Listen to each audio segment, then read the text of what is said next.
kembali lagi bersama saya. Nah, di video kali ini kita akan belajar mengenai penerapan konsep merdeka belajar.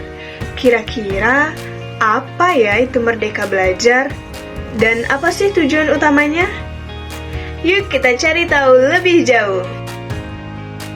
Jadi, pendidikan merdeka belajar adalah konsep yang memberikan kebebasan kepada peserta didik untuk menentukan cara belajar yang sesuai dengan kebutuhan, minat, dan bakat mereka.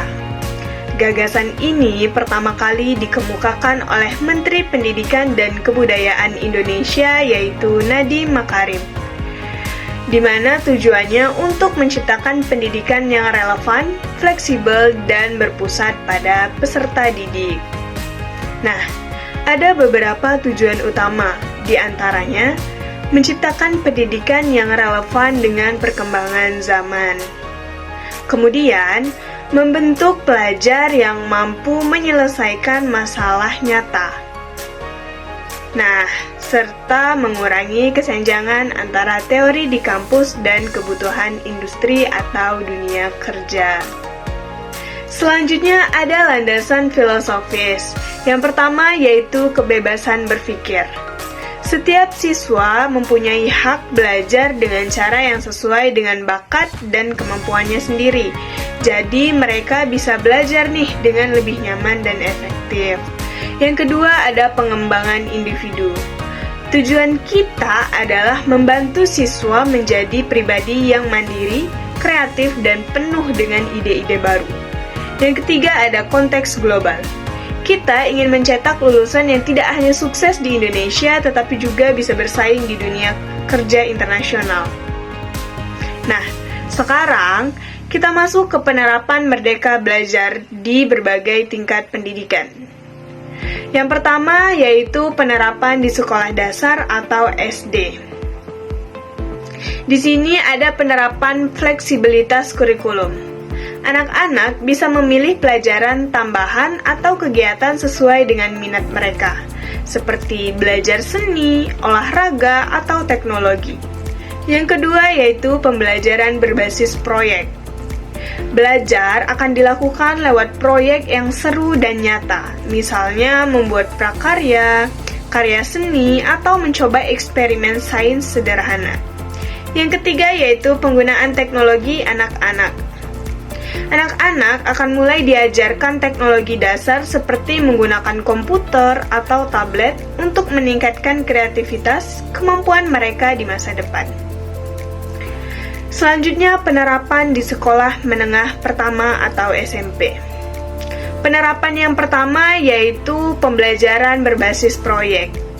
Siswa akan diajak bekerja dalam kelompok untuk menyelesaikan proyek bersama, seperti melakukan penelitian atau membuat presentasi menarik.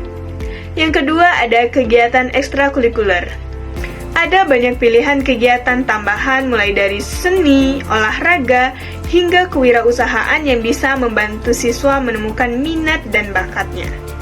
Yang ketiga ada pembelajaran interaktif. Belajar dilakukan dengan cara diskusi, debat, atau presentasi untuk melatih kemampuan berpikir kritis dan berani mengemukakan pendapat. Selanjutnya penerapan di sekolah menengah atas atau SMA. Penerapan yang pertama yaitu keterampilan praktis. Siswa akan dilatih untuk mengembangkan keterampilan penting seperti berbicara dengan baik, memimpin, dan belajar tentang kewirausahaan yang berguna untuk masa depan mereka. Yang kedua ada magang atau lapangan kerja. Siswa akan diberi kesempatan untuk mencoba langsung pengalaman kerja agar bisa memahami dunia kerja dan mengasah kemampuan mereka. Yang ketiga ada pemilihan mata pelajaran. Siswa bisa memilih pelajaran yang sesuai dengan minat mereka. Misalnya lebih fokus pada ilmu sosial atau sains, sesuai jurusan yang ingin mereka ambil. Dan yang terakhir adalah penerapan di perguruan tinggi.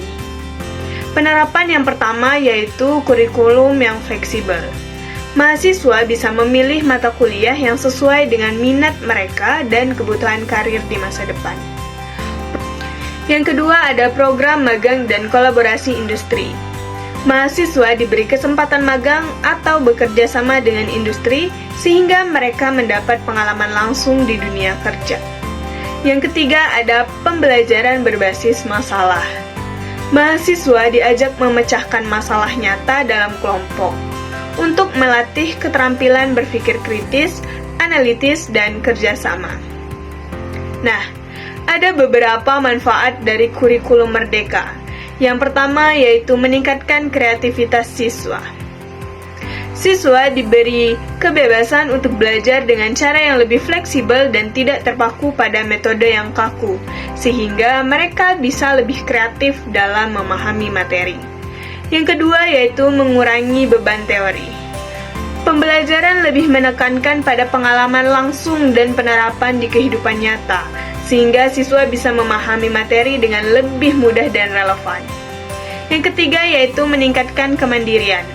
Siswa diajarkan untuk mengatur dan mengelola cara belajarnya, sehingga mereka menjadi lebih mandiri dan bertanggung jawab. Yang keempat ada mempersiapkan dunia kerja. Siswa dibekali dengan keterampilan praktis dan relevan yang mereka perlukan untuk bersaing dan sukses di dunia kerja.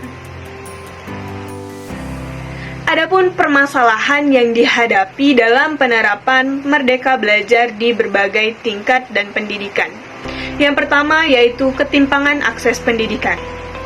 Nah, terdapat beberapa akses pendidikan antara daerah perkotaan dan pedesaan serta antara sekolah dengan fasilitas lengkap dan terbatas. Hal ini menyulitkan penerapan Merdeka Belajar karena tidak semua siswa memiliki kesempatan yang sama untuk memilih materi atau mengikuti metode pembelajaran yang fleksibel. Yang kedua yaitu kurangnya kesiapan guru. Banyak guru yang belum siap mengadaptasi cara belajar baru yang lebih fleksibel karena terbiasa dengan metode tradisional. Yang ketiga ada sistem penilaian yang masih berfokus pada ujian atau tes tertulis. Nah, ini tidak sepenuhnya mencerminkan hasil pembelajaran yang fleksibel dan berbasis keterampilan. Yang keempat ada kurangnya kesiapan guru. Banyak guru yang belum terlatih untuk menerapkan metode pembelajaran yang lebih fleksibel dan berbasis keterampilan, sehingga sulit untuk mengimplementasikan Merdeka Belajar secara efektif. Yang kelima ada tantangan sosial ekonomi. Kondisi sosial dan ekonomi yang berbeda-beda antara siswa dapat mempengaruhi kemampuan mereka untuk mengakses pembelajaran yang lebih fleksibel, seperti kurangnya perangkat teknologi atau pendidikan yang tinggi. Yang keenam ada perubahan paradigma. Perubahan paradigma pendidikan ini yaitu mengubah cara berpikir dari sistem pendidikan yang terstruktur dan kaku ke arah yang lebih fleksibel dan berbasis pada kebutuhan siswa.